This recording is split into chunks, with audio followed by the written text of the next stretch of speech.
ചെറുപുഴ പഞ്ചായത്തിലെ ആറാട്ടുകടവ് മേഖലയിൽ വീട് നിർമ്മാണത്തിനായി സാധനങ്ങൾ കൊണ്ടുപോകാൻ അനുമതി നൽകണമെന്നാവശ്യപ്പെട്ട് പഞ്ചായത്ത് അംഗം കർണാടക ഫോറസ്റ്റ് റേഞ്ചർക്ക് കത്ത് നൽകി. 5-ാം വാർഡ് മെമ്പർ ജമീല കോളയത്താണ് കത്ത് കൈമാറിയത്.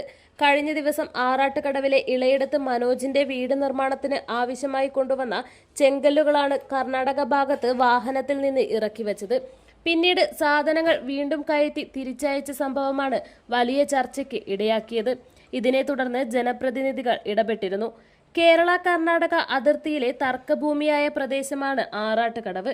കാലപ്പഴക്കത്തെ തുടർന്ന് മനോജിന്റെ വീട് തകർന്നു വീണതിനാൽ അറ്റകുറ്റപ്പണികൾക്കായാണ് നിർമ്മാണ സാമഗ്രികൾ എത്തിച്ചതെന്ന് നാട്ടുകാർ പറയുന്നു. അതിർത്തി വനമേഖലയിലൂടെ അനുമതിയില്ലാതെ നിർമ്മാണ സാമഗ്രികൾ കടത്തുകയാണെന്ന സംശയത്തെ തുടർന്നാണ് നടപടി സ്വീകരിച്ചതെന്ന് വനം വകുപ്പ് അധികൃതർ വ്യക്തമാക്കി. സംഭവത്തെ തുടർന്ന് പ്രദേശവാസികൾ പ്രതിഷേധവുമായി രംഗത്തെത്തി. നിർമ്മാണ പ്രവർത്തനം തടസ്സപ്പെട്ടതായി അവർ ആരോപിച്ചു. ആദിവാസി മേഖലയായതിനാൽ നിരവധി കുടുംബങ്ങൾ ഇവിടെ താമസിക്കുന്നുണ്ട്. ഇവർക്ക് ആവശ്യമായ സാധനങ്ങൾ കൊണ്ടുവരുന്ന വാഹനങ്ങളും നിരന്തരം തടയുന്നതായി നേരത്തെ തന്നെ പരാതിയുണ്ടായിരുന്നുവെന്നും നാട്ടുകാർ പറയുന്നു.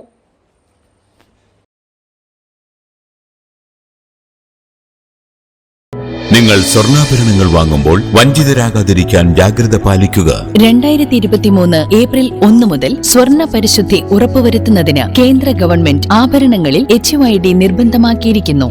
100% ആഭരണങ്ങളും HUID മുദ്ര ചെയ്ത മലയോര മേഖലയിലെ ഒരേയൊരു ജ്വല്ലറി പടിഞ്ഞാത്ത് ഗോൾഡൻ ഡയമണ്ട്സ്, ചെറുപുഴ, ആലക്കോട്, പാടിയൊട്ടിച്ചാൽ ഹോൾസെയിൽ ഡിവിഷൻ,